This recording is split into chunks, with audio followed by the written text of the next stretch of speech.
Hello and welcome back to another video, and it's another episode of non-league news hashtag for all the big stories, and it's been a very busy week in non-league football, so make sure you leave a like on the video. Let's try and keep this run of 40 likes or more for non-league news, and I'll keep it going for you, so make sure you leave a like, subscribe if you're new. We're on the road to 4K and we're nearly at 3.4K, so we're only 600 nearly away from 4K, so make sure you subscribe. And yeah, let's get into the news. So definitely the big story from around non-league football this week was that Saunders and Maidstone have parted ways by mutual consent, but it does look like Maidstone have sacked him.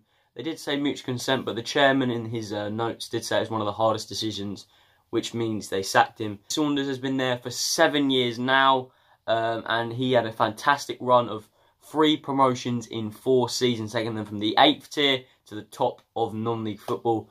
They did get a little bit lucky on the way, beating Ebbsfleet in the playoff final, but I have to pass on that. Damn, that penalty shootout, I hated that game. But we'll have to leave that. And he also took charge of Maidstone's first game at the Gallagher Stadium.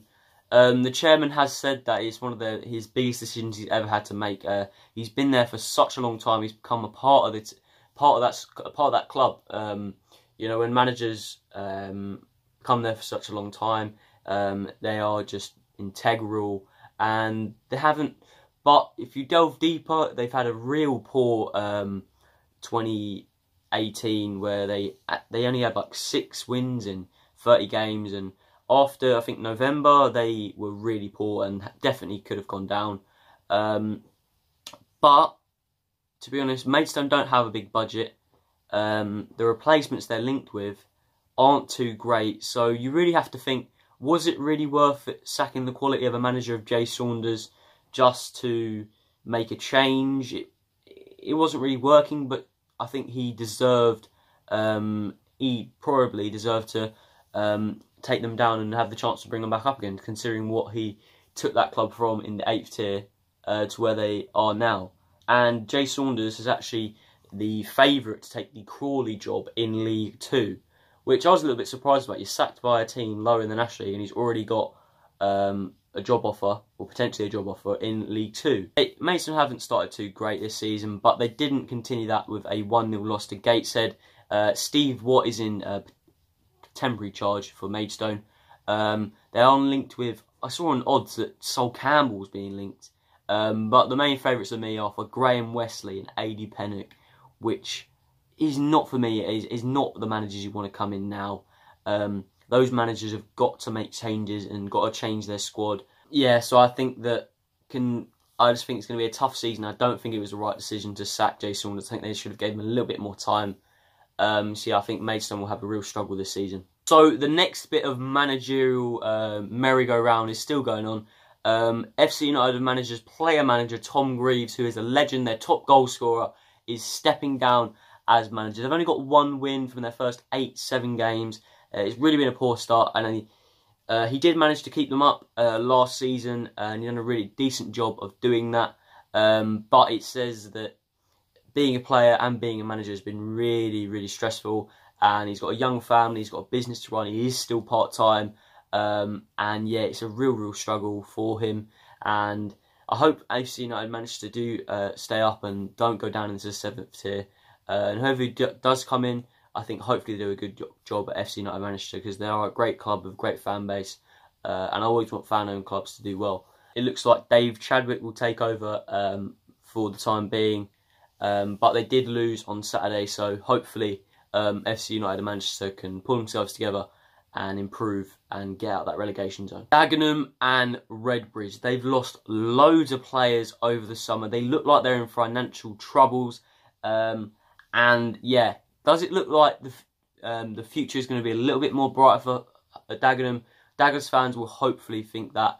They did get a fantastic draw on Saturday, but the real big news in the week, there was American investors are close to getting over the line a deal that they did consider in the summer, and they're going to need a lot of investment because they are looking pretty weak. They haven't scored too many goals. They did put a good fight against Salford, but They haven't got their first win of the season. They're currently sitting bottom of the National League, and it's going to be a real struggle. They're going to need to get those investors need to get in there and get some money into the club and bring in some new players.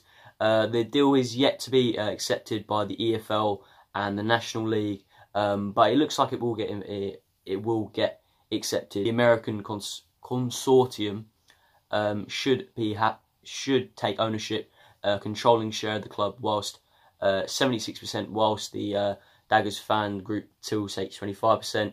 And yeah, hopefully this will change the fortunes of Daggers. Nuneaton Borough, not a team you'd be expected to be littered with international players, but they are going to postpone 2 of their games because they have got international call-ups.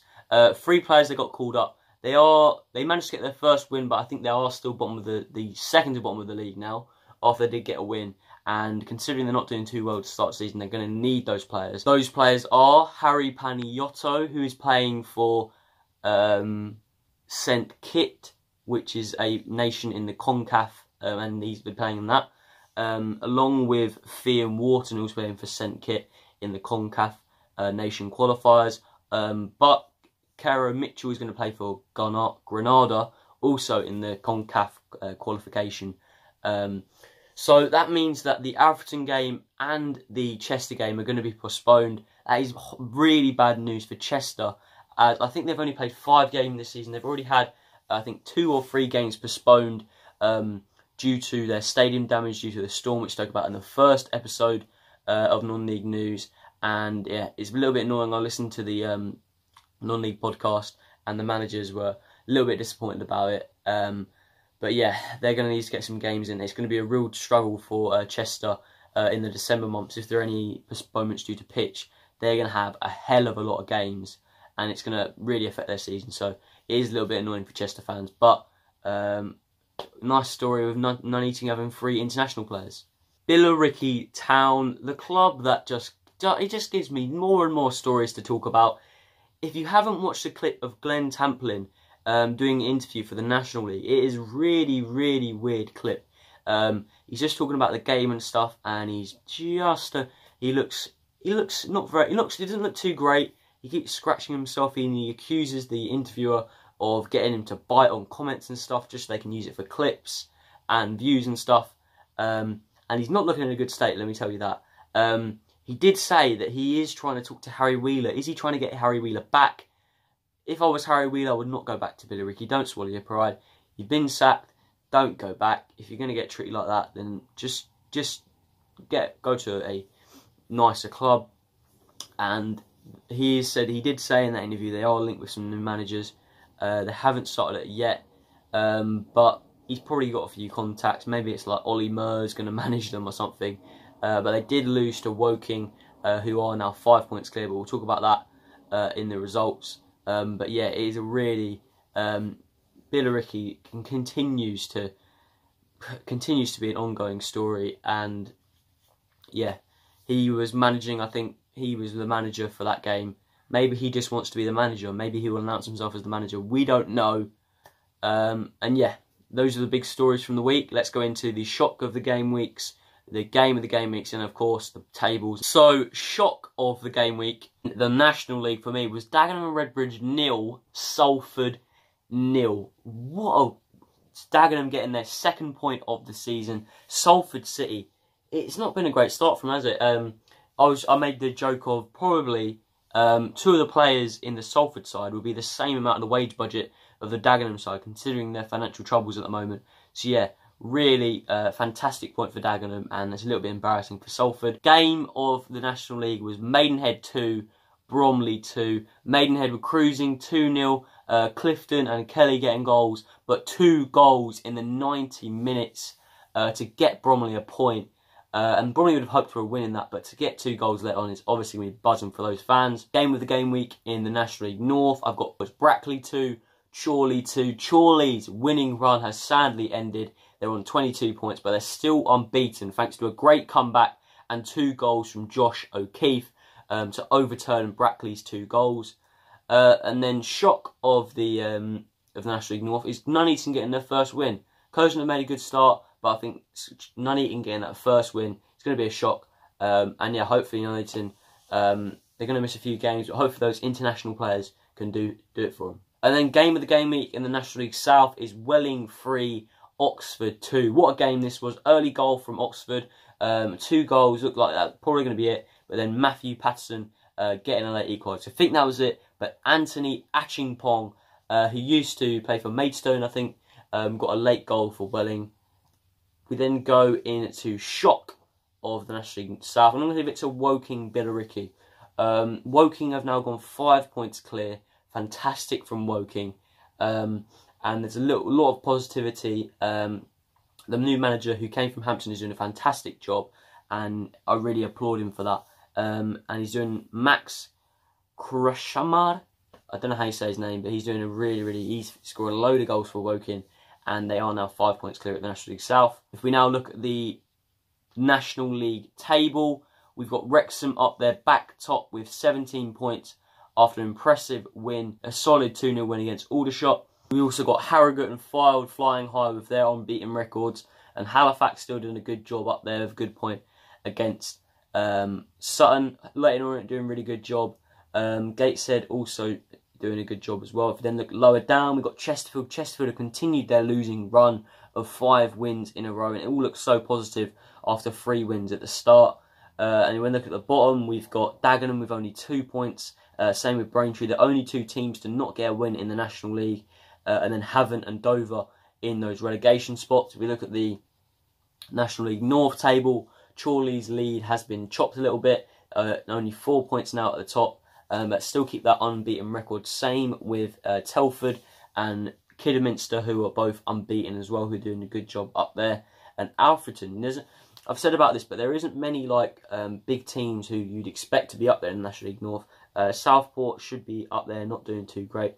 Same with Stockport. York will be hoping to improve a little bit.